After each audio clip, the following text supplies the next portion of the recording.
역사에서 만나는 경제 이야기 쩐설의 김선생 시간입니다. 역사 커뮤니케이터죠. 재원쌤 나오셨습니다. 어서 오세요. 네, 안녕하십니까. 지난주 부촌의 역사 네. 강남에서 우리는 이제 별도의 우리만의 문화를 만들어 가자 뭐 이런 뭐 나름대로 그런 얘기들을 쭉 해주셨는데 네. 그 과정에서 이제 그림자도 있었다 이 네. 얘기하다 우리가 끊겼습니다. 예.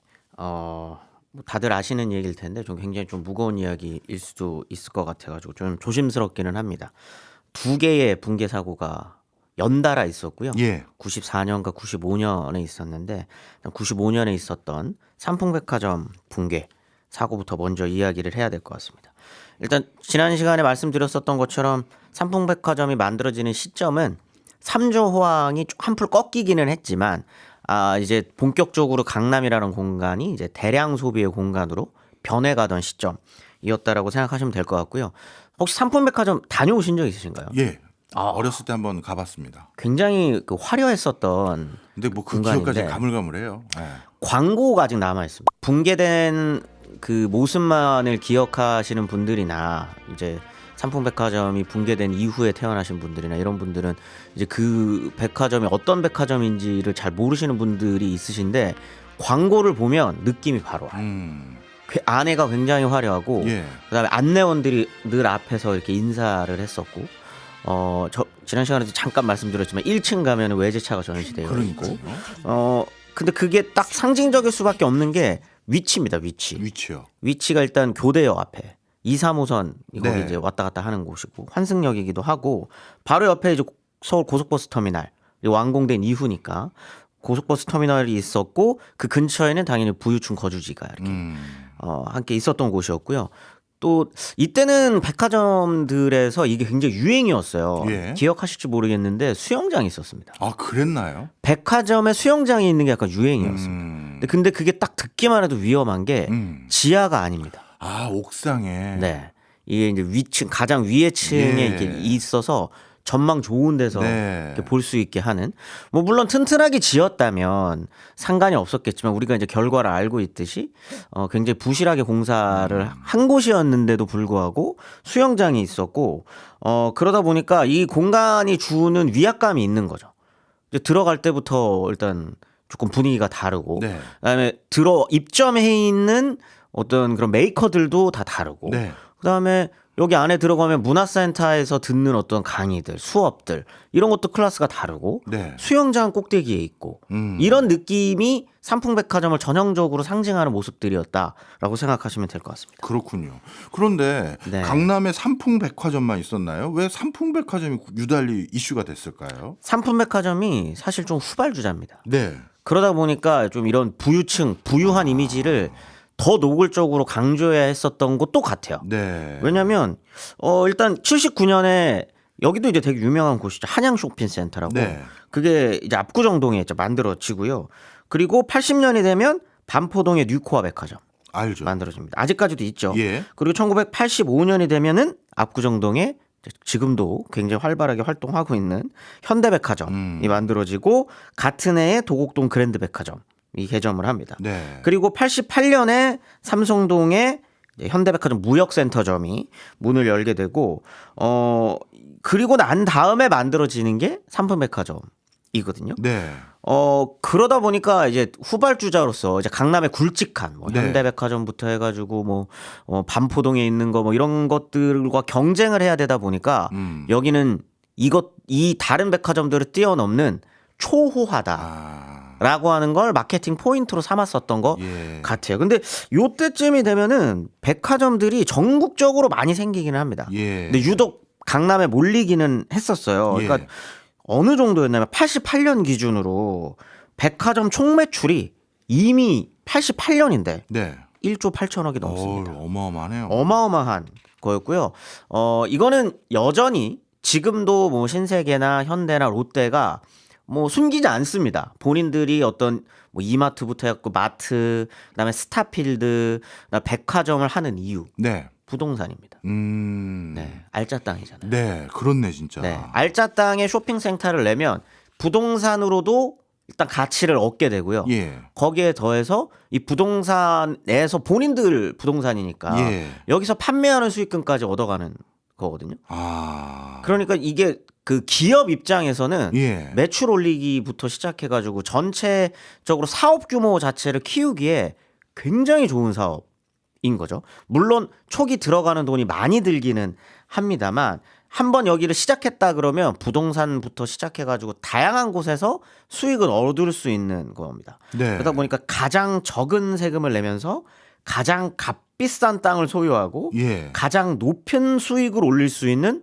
훌륭한 재산이 백화점인 거죠. 그렇네요. 생각해 보니까 백화점 그러면 가장 노른자위 땅 위에 있기 그렇죠. 때문에 진짜 지금도 뭐 현대, 신세계, 네. 롯데 같은 굴제 대기업들이 네. 주로 하는 그런 산업 이렇게 네. 볼 수 있는데 그런데 오늘 주인공인 삼풍백화점 상품이라는 그 기업은 도대체 어떤 기업이길래 이렇게 노른자 위에 백화점을 백화점. 운영할 수 있었을까요? 삼풍백화점의 삼풍이라는 기업의 예. 그 성공은 예. 강남이 아니면 불가능했습니다. 어. 그러니까 어떻게 보면 강남 개발을 상징하는 예. 몇몇 기업들이 있는데 그 중에 한 기업이었고요. 네. 일단 그 1922년생입니다. 그 창업주인 이준이라고 하는 사람은 네. 1922년생이고 일설이 굉장히 많아요. 뭐 이분이 뭐 얼마나 뭐 훌륭한 일을 했다고 이 사람이 뭐 자서전이나 연구가 있는 거는 아닌데 네. 일설에 따르면은 아버지를 따라서 만주를 갔다 오고 그래서 중국어에 굉장히 능통했다 정도가 알려져 있고요. 중요한 어떤 그 이력이라고 한다면 한국 전쟁 때 통역 장교로 근무했다는 거. 그리고 그때 통역 장교로 근무하면서 얻은 인맥으로 61년부터 중앙정보부 창설하는 데 관여를 했다. 그리고 중앙정보부와의 연결을 통해서 예. 이 인맥으로 미군 군납 건설을 하는 업체를 차립니다. 이야. 그리고 43살 때였거든요. 예. 63년부터 건설업에 본격적으로 종사를 하는데 이때는 삼풍은 아니고요. 동경산업이라고 하는 회사를 차려서 미군 군납 건설을 담당한 거예요. 그럼 예. 이건 사실 웬만한 인맥으로 안 되는 거죠. 미군 군납 건설을 했다고 하는 건 이건 평범하지는 않은 겁니다. 그렇죠, 일단. 그렇죠. 그래서 여기서부터 출발을 해가지고 굵직한 그러니까 한국 사에서 그리고 서울 도시사에서 굵직한 그 산업 그 건설업을 몇 번 정도 추진을 해요. 우리가 이미 다룬 겁니다. 예. 일단 첫 번째로 예. 저희가 그 을지로 편을 하면서 거기에 그 큰 건물을 하나 지었다고 말씀을 드렸잖아요. 예, 예. 을지로 태계로 그 재개발을 할 때 그때 여기도 이 삼풍건설도 참여를 해가지고 지금도 남아 있습니다. 세운상가 그 근처 말하는 거예요? 그러니까 이게 제가 세운상가라고 굳이 말을 안 한 게 예. 세운상가가 예. 이게 한 4개 정도로 뚝뚝뚝뚝 떨어져 있거든요. 예, 맞아요. 맨 끝에 예. 충무로 쪽 거의 다 와갈 때쯤에 예. 세운상가 본 건물이랑 조금 떨어져 가지고 하나가 통으로 있어요. 거기 지금도 삼풍이라고 써 있습니다. 아, 그렇군요. 이거에 참여합니다. 예. 그러니까 이거는 사실 1966년에 예. 굉장히 중요하고 분기점이 되는 건설인데 여기에 삼풍이 참여를 해요. 그리고 또 하나 여의도에 참여를 합니다. 여의도는 뭘 지었나요? 순복음교회를 짓습니다. 순복음교회. 그 아직 남아 있는 그거요? 맞습니다. 이야. 그러니까 이런 굵직한 산업들에서 삼풍건설이 참여를 해요. 네. 그러고 나니 강남 개발할 때 가만히 있겠습니까? 강남 개발을 함과 동시에 강남 땅에 있는 수많은 건설업에 참여를 하게 되고요. 네. 그 중에 하나가 이제 1974년에 지금의 삼풍백화점이랑 여기에 이제 삼풍 그 아파트가 있습니다. 아직 네. 남아 있어요. 거기가 원래는 주한미군 주택단지라 그래가지고 외인 아파트촌으로 만들어질 계획이었어요. 네. 근데 여기에 수주를 따내고 이거가 나중에 80년대로 넘어가면서 건설 계획을 바꾸게 됩니다. 네. 그래서 바꿔서 여기에 들어가는 게 삼풍 백화점이랑 삼풍 아파트인데 오해하시면 안 돼요. 왜냐하면 아직 남아 있거든요. 네. 삼풍 아파트는 예. 삼풍이 시행사지 건설사는 아닙니다. 여기 건설사는 현대랑 우성입니다. 아, 그렇군요. 네. 그래서 안전하게 사셔도 괜찮다라고 네. 하는 거. 하지만 삼풍 백화점은 삼풍 건설이 직접 짓습니다. 그렇군요. 근데 이제 상품 백화점 같은 경우도요. 네. 저는 이 강남 개발 초창기에 지어져서 뭐 그때 부실하게 우리 기술력 없을 때 지어져서 그런가 했더니 네. 그게 아니라 네. 백화점이 지어진 지 불과 6년도 안 돼서 붕괴됐다고 하더라고요. 네. 그러니까 이 얘기는 달리 말하면 1980년대에 지어졌다는 얘기거든요. 네.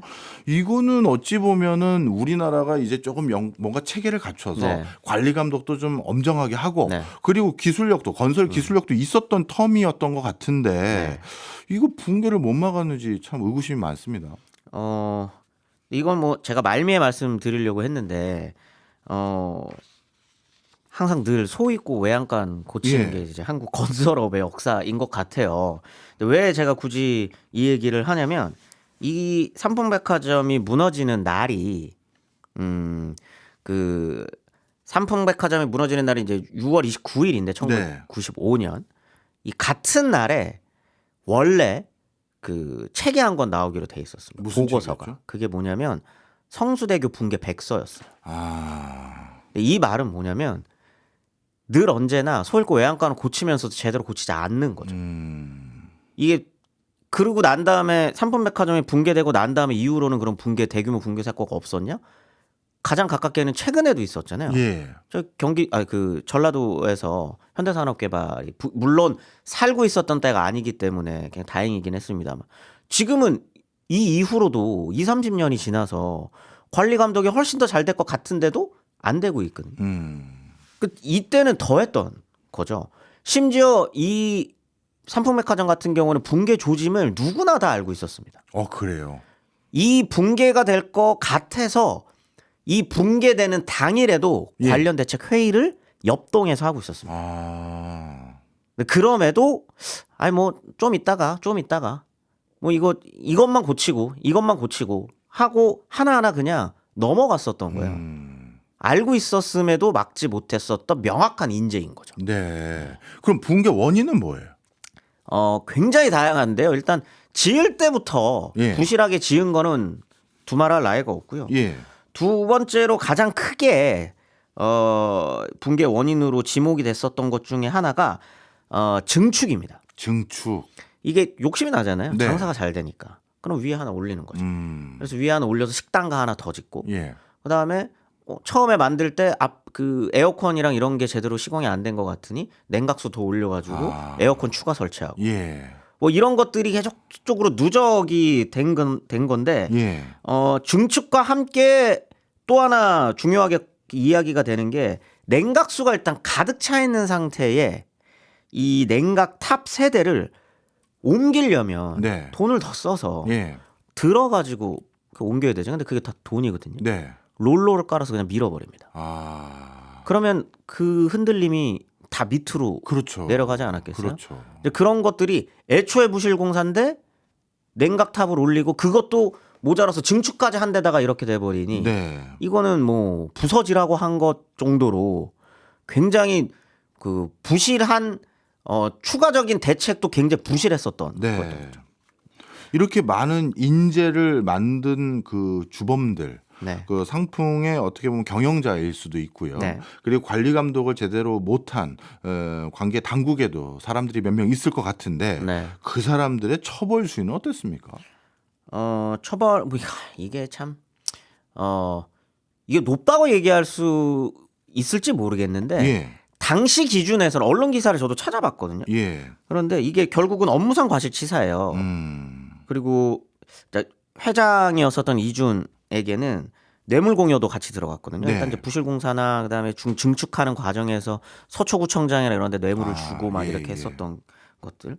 그런데 이게 그때 당시 기준에서는 이게 굉장히 높은 거였나 봐요. 7년 6개월을 받거든요. 근데 사실 지금 와가지고 이게 네. 진짜 높은 게 맞아요. 왜냐하면 사망자가 520명입니다. 그러니까요. 그런데 당시 기사에는 왜냐면 이런 정도의 큰 인재가 처음이었기 때문에 어떤 법적 기준을 대야 되는지를 잘 몰랐었던 것도 같고요. 그러다 보니까 이 나머지 뭐 서초구청장부터 해가지고 나머지 분들은 또 2년 6개월밖에 안 받아요. 야, 500명이 사망하는 사건을 뭐 간접적으로 지원한 사람들인데 네.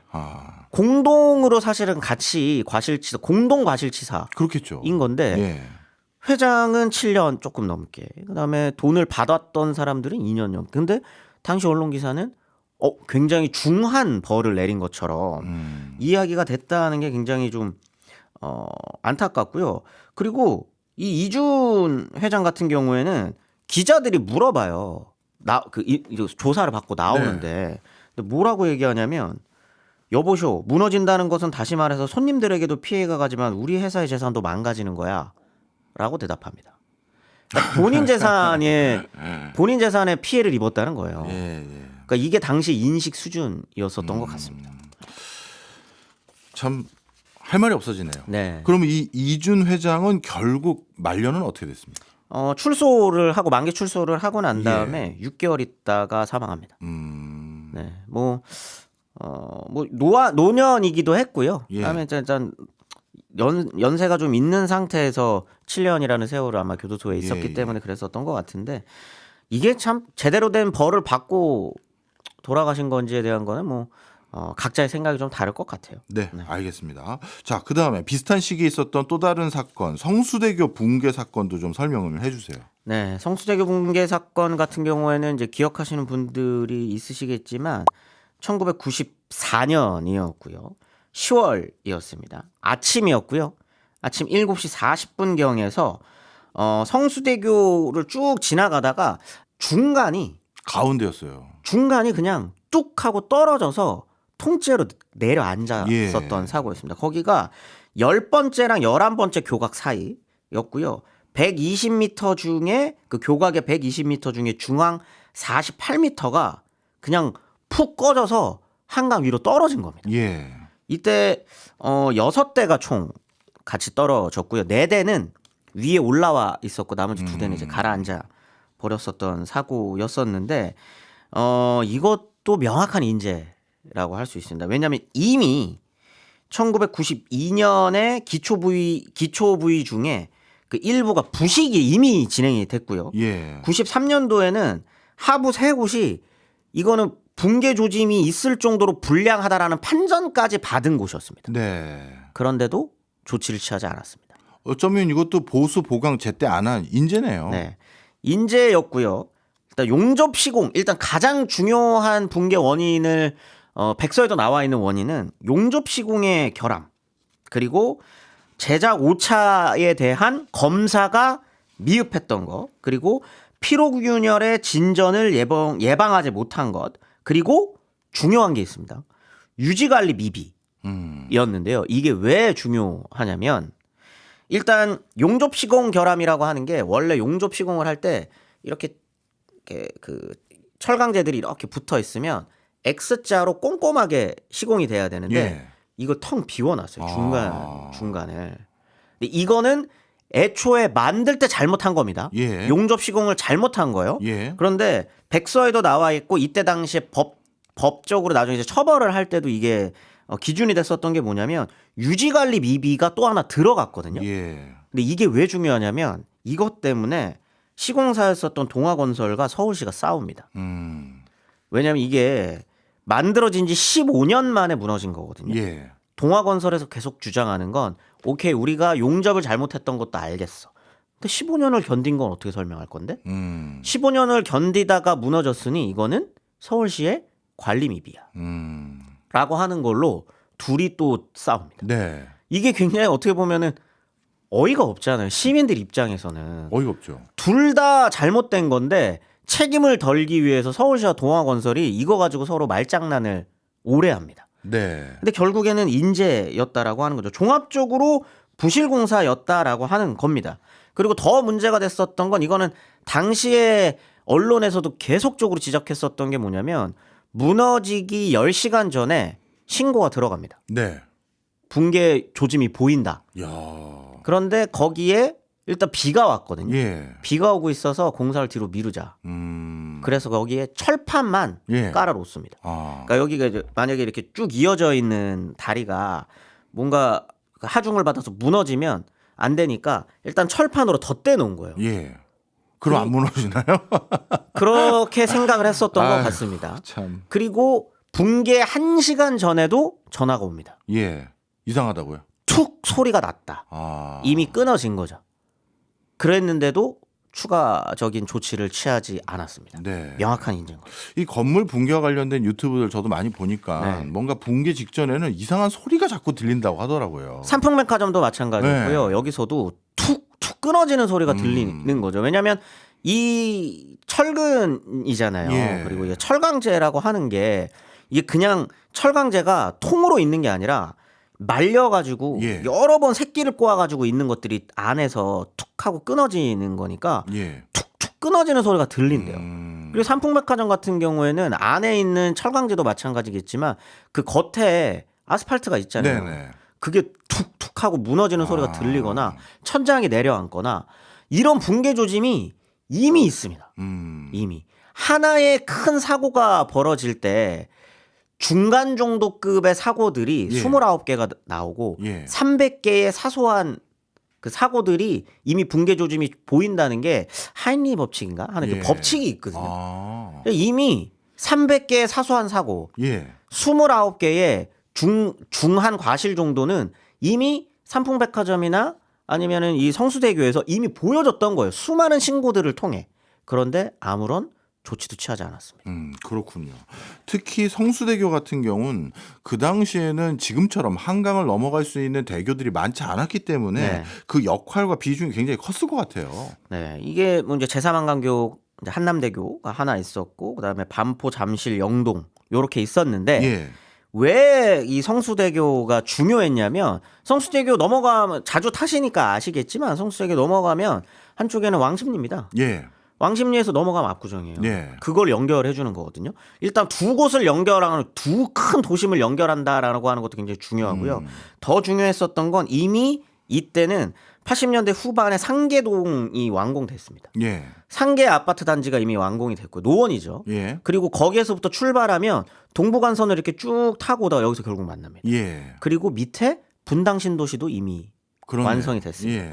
이 두 개가 서로 만나는 곳인데 하루에 10만 대 이상이 왔다 갔다 했습니다. 굉장히 중요한 도로였고요. 예. 여기에 도로를 왔다 갔다 하는 건 강남 개발, 1기 신도시, 노원 개발, 그러니까 상계동 개발이죠. 상계동 개발을 모두 이어주는 어떻게 보면은 7, 80년대 서울 그리고 더 넓게는 수도권의 개발을 상징하는 모든 것을 연결해주는 도로입니다. 굉장히 중요한 역할을 했었던 도로고요. 강남 개발부터 신도시 개발을 이어주는 다리였다라고 생각하면 될 것 같아요. 그러니까 상징적인 거죠. 네. 사실 우리나라는 그 뒤에도 크고 작은 붕괴 사건들이 꽤 있었어요. 네. 그렇지만 그래도 이건 워낙 굵직한 거였기 때문에 붕괴 사고 이후 재발 방지를 위한 뭔가 대책 마련 이런 게 있었을 것 같은데. 일단 붕괴되고 얼마 안 돼서 95년 4월에 네. 시설물 안전관리 특별법이라고 하는 게 만들어져서 안전관리를 체계화하겠다고 합니다. 네. 그리고 난 다음에도 이제 뭐 서울시에 따로 부서를 만들어서 뭐 안전관리를 하는 부서를 따로 만든다거나 해서 그다음에 뭐 혹시나 안전관리가 부실하게 됐다 아니면 뭐 그런다고 하면 뭐 5년 이하 징역을 내린다, 뭐 5천만 원 이하의 벌금으로 하겠다라고 하는 법도 만들어냅니다. 네. 다시 한번 말씀드리지만 그럼에도 이 백서가 완공되는 날 삼풍백화점이 무너졌고요. 예. 그 이후에도 서울시 안에 여러 또 부실 관리와 관련된 사건 사고들이 끊이지 않았었다라고 하는 측면에서 이런 법적인 것이 지금에 와서는 그럼 잘 지켜지고 있는지도 한번 돌아볼 필요가 있을 것 같아요. 물론 이 삼풍백화점이 이후로는 이제 현대건설이 다시 지어가지고 780억을 들여가지고 다시 공사는 하기는 했습니다만 지금 우리가 넘고 있는 이 한강 다리들 같은 경우에 그 이후에 이제 검사를 쭉 하거든요. 예. 이 성수대교가 무너지고 정말 많은 곳에서 부실하다라고 하는 게 이미 들통이 나버립니다. 예. 그래서 여기에도 다시 한번 보수 공사가 들어가는데 거기에 또 들어간 돈이 수백억이 넘어요. 네, 네. 애초에 처음부터 70년대, 80년대, 90년대 만들어질 때 제대로 지었다면 사실 이러지 않았을 것 같은데 이렇게 됐다는 건 사실 이게 성수대교 무너지고 삼풍백화점 무너지고 2년 있다가 발생하는 굉장히 거대한 사건의 전초전입니다. 네. 그게 뭐냐면 IMF인 거죠. 아. 이 이후로 2년 있다가 IMF가 터지거든요. 네. IMF 터지는 시작이 뭐였습니까? 한보건설이었어요. 그렇죠. 한보건설 어떻게 성장했냐? 음마아파트 만드는 그렇네요. 건설을 삽니다. 음. 강남개발 70년대 80년대 강남개발 강남을 이어주는 다리 신도시 상계동 여기에 연결되어 있어 우리가 좀 있으면 OECD 가입한다. 그다음에 신도시 이렇게 우리가 성공적으로 했다. 강남 봐라 얼마나 화려하냐 했었던 것에 민낯은 성수대교 붕괴 그리고 그 상징하는 삼풍백화점의 붕괴 이런 거였다라고 하는 걸 조금 돌아볼 필요가 있지 않나라는 겁니다. 네. 오늘 마지막 멘트가 참 와닿는 것 같습니다. 우리나라 대표적인 기업들이 다들 옆에 건설회사를 다 끼고 네. 있고 우리나라의 현대사의 가장 큰 부자들이 부동산과 관련 없는 사람은 참 찾기 어려운 그렇죠. 건데 그 이면에 어떤 그림자가 있었는지 역사적으로 한번 짚어봤던 시점인 것 같습니다. 지금까지 재원쌤이었습니다. 고맙습니다. 네, 감사합니다.